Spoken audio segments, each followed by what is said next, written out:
नमस्कार। क्या भारत के शेयर बाजार और फिनटेक वर्ल्ड में एक ऐसा महाविस्फोट हो चुका है जिसने ब्रोकरेज इंडस्ट्री के सालों पुराने साम्राज्य को उखाड़ फेंका है? और क्या ग्रो ऐप के तूफानी जलवे के आगे जीरोधा, एंजल वन और एचडीएफसी सिक्योरिटीज जैसे सारे दिग्गज ताश के पत्तों की तरह ढह गए हैं? सावधान हो जाइए और दिल थाम कर बैठिए, क्योंकि नेशनल स्टॉक एक्सचेंज यानी एनएसई के आधिकारिक आंकड़ों से इस वक्त की जो सबसे सनसनीखेज, चौंकाने वाली और सीधे पसीने छुड़ा देने वाली महा पोस्टमार्टम रिपोर्ट आ रही है। उसने पूरी दलाल स्ट्रीट और करोड़ों निवेशकों के होश पूरी तरह उड़ा दिए हैं। जुलाई साल 2026 के महीने में ग्रो ने 70,000 से ज्यादा नए एक्टिव अकाउंट जोड़कर बाकी सभी फिनटेक कंपनियों के छक्के छुड़ा दिए हैं, जिससे साल 2026 में उसके कुल शुद्ध नए खातों की संख्या लगभग 9,97,000 के जादुई आंकड़े तक पहुंच गई है।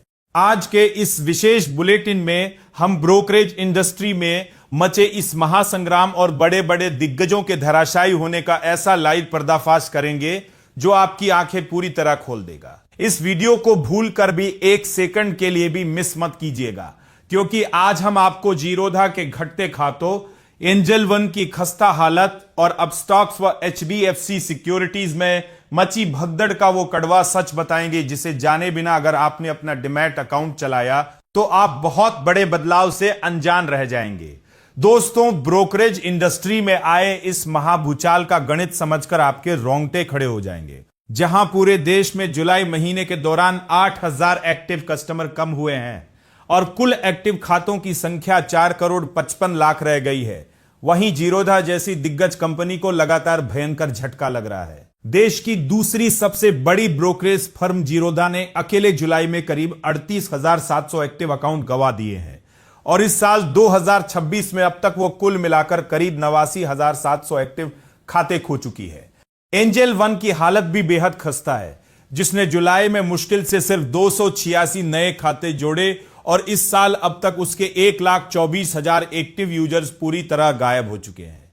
गिरावट का ये खौफनाक मंजर यही नहीं रुका।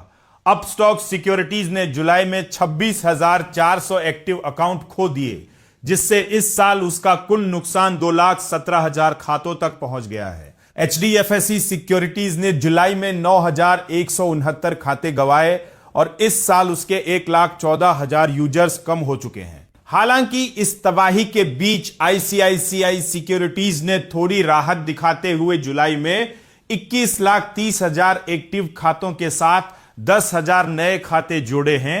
कोटक सिक्योरिटीज 13,80,000 और मोतीलाल ओसवाल 9 लाख खातों पर टिके हैं, जबकि एसबीआई ईसीएपी सिक्योरिटीज को 50,000 खातों का बड़ा झटका लगा है। लेकिन सबसे बड़ा सच यही है कि आज का रिटेल निवेशक पुराने और भारी भरकम चार्ज वसूलने वाले ब्रोकरों को छोड़कर ग्रो ऐप की तरफ पागलों की तरह भाग रहा है, जिससे ब्रोकरेज मार्केट में एक नया शहंशाह बनकर उभर चुका है। तो क्या आपको भी लगता है कि ग्रो का यह भयंकर जलवा जीरोधा और एंजल वन जैसी कंपनियों को मार्केट से बाहर कर देगा, या फिर ये दिग्गज कोई बड़ा कमबैक करेंगे? अपनी राय हमें कमेंट बॉक्स में लिखकर जरूर बताएं।